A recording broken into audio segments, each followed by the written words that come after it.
This is verse 38 of the 11th chapter of the Gospel of John.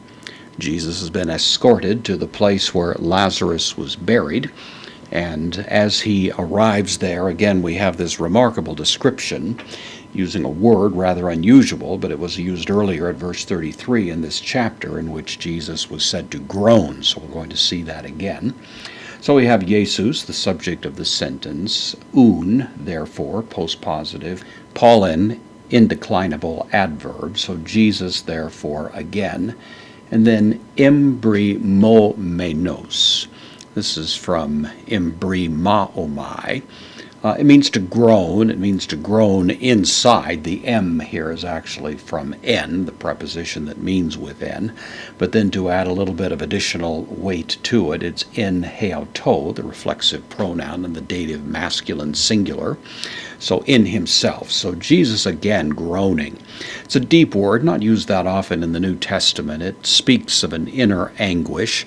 And again, it seems that what John is communicating is that this is Jesus' overall reaction and indeed revulsion to the condition that's been brought into the human situation by virtue of sin. It would be the driving force behind the earlier comment that Jesus wept. And here we have another consistent description of that. So erketai, this is from erkomai, I come, third person singular, present active indicative. So Jesus again groaning within himself comes. In the present tense, ace, preposition takes the accusative, to, the accusative, singular, neuter, article going with the neuter noun, meneon.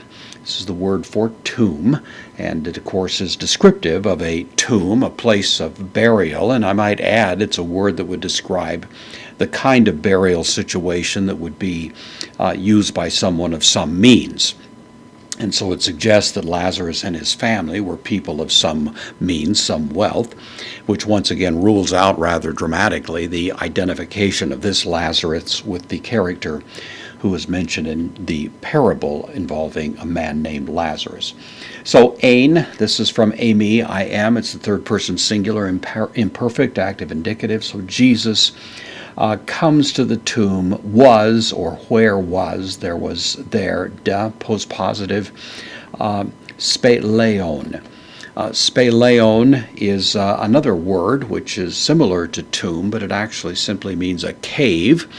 It is a grave. It's a place of entombment, of course, and it represents something similar, apparently, to the place where Jesus himself was buried, that tomb or that grave site, that cave of Joseph of Arimathea, because we have a similar description here, where kai and lithos, a stone, suggesting a big stone, of course, epeketo. This is from epikemai. It means to place something, and it would especially describe the idea of placing this stone across the mouth of this tomb, and then ep from epi, taking the dative here, upon it, referring to the tomb. So the picture is fairly clear.